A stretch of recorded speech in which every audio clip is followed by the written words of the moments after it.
It was supposed to be a light-hearted visit, country superstar Blake Shelton appearing on The View to promote his new album and upcoming tours. But from the moment he walked on stage, it was clear this wouldn't be a smooth ride. Joy Behar, known for her sharp tongue and unapologetic politics, welcomed him with a smirk. Blake, ever the Southern gentleman, gave her a nod and took his seat. The conversation began pleasantly, covering music and life on The Voice. But things quickly shifted when Joy asked about Blake's controversial comments from a recent podcast. Appearance asterisk, Blake had made a passing remark about how real Americans didn't want Hollywood values shoved down their throats. Joy pounced. "What does that even mean?" she demanded, arms crossed. "Are you saying people in cities like New York or LA aren't real?" Blake chuckled uncomfortably. "That's not what I meant, Joy," he replied, trying to downplay it. "I was talking about how out of touch the industry feels sometimes." But Joy wasn't having it. "Sounds like dog whistle politics to me." The audience tensed. Blake's smile faded. "If you're calling me a bigot, you better say it straight," he fired back.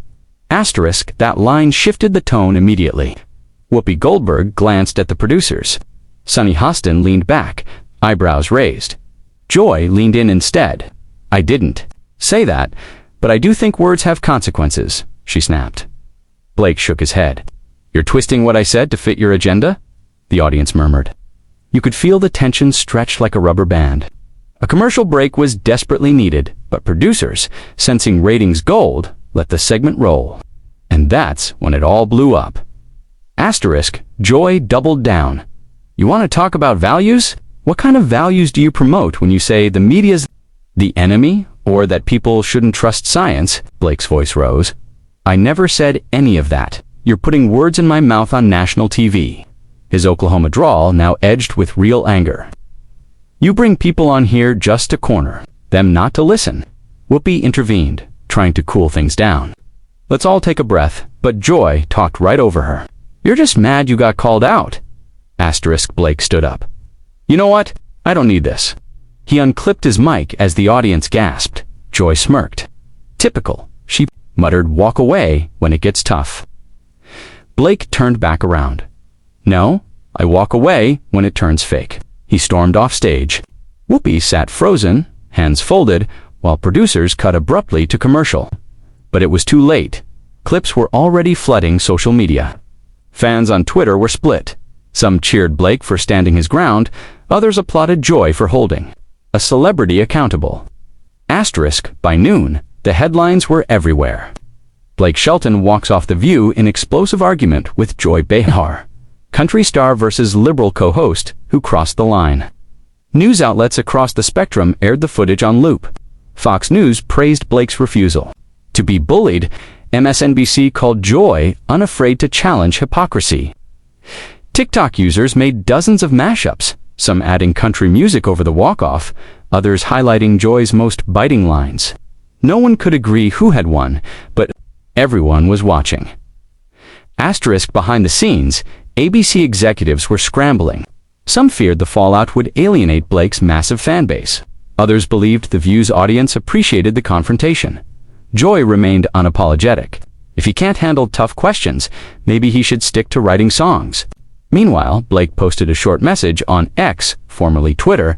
"Disagreeing isn't disrespect, but twisting someone's words is." That post received over 500,000 likes in just 4 hours. His wife, Gwen Stefani, reportedly called the moment unreal, and so Blake asterisk, producers of The View, considered inviting Blake back for a public reconciliation, but sources say he declined immediately. "That bridge is burned," someone close to him said. Meanwhile, Joy addressed the incident on the next episode. "I don't regret asking hard questions. That's my job. I'm not here to coddle celebrities." Some audience members applauded. Others looked uneasy. The clash had exposed deeper cultural divides, not just between a talk show host and a singer, but between two visions of America itself. Asterisk, country radio stations played Blake's latest single on repeat, with some DJs even dedicating it to real talk and real people. Merchandise popped up online overnight. T-shirts reading "I walked off The View" and "Team Blake versus Team Behar." It became more than a TV moment, it became a cultural flashpoint. Whether Blake had stormed out or stood up, he had made A statement. And Joy, never one to back down, had made hers too. The only thing they both agreed on. The world wouldn't stop talking about it anytime soon. Asterisk, the next morning.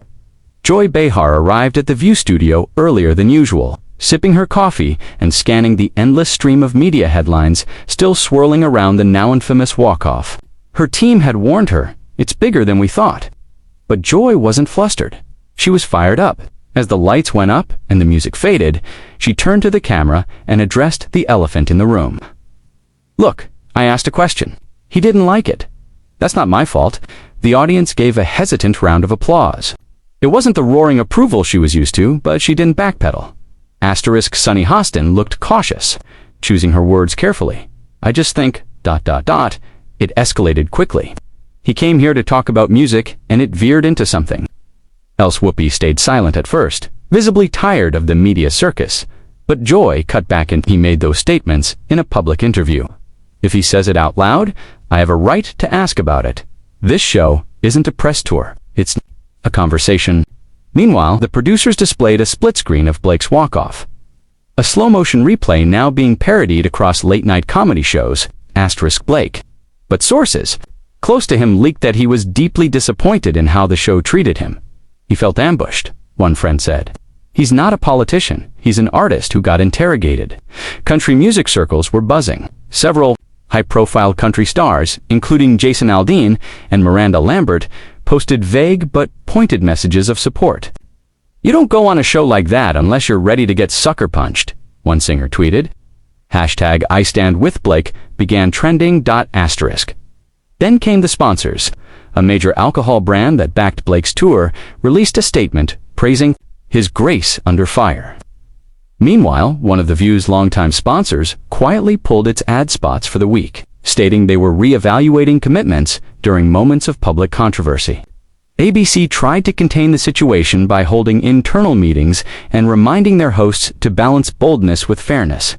But the damage was already done. The clip had become one of the most watched segments in The View's recent history, and everyone had an opinion. Asterisk later that week, Blake performed live in Nashville. Fans brought signs reading, "You're more real than The View and Joy Who." Mid-set, he paused and addressed the crowd. I've been told to stay quiet, but y'all know me, I don't fake it. I'll never apologize for standing up, for what I believe in, and I'll never sit through a TV ambush again. The crowd erupted. That clip alone got over 20 million views in 24 hours. His Spotify streams spiked. His album shot up the iTunes charts.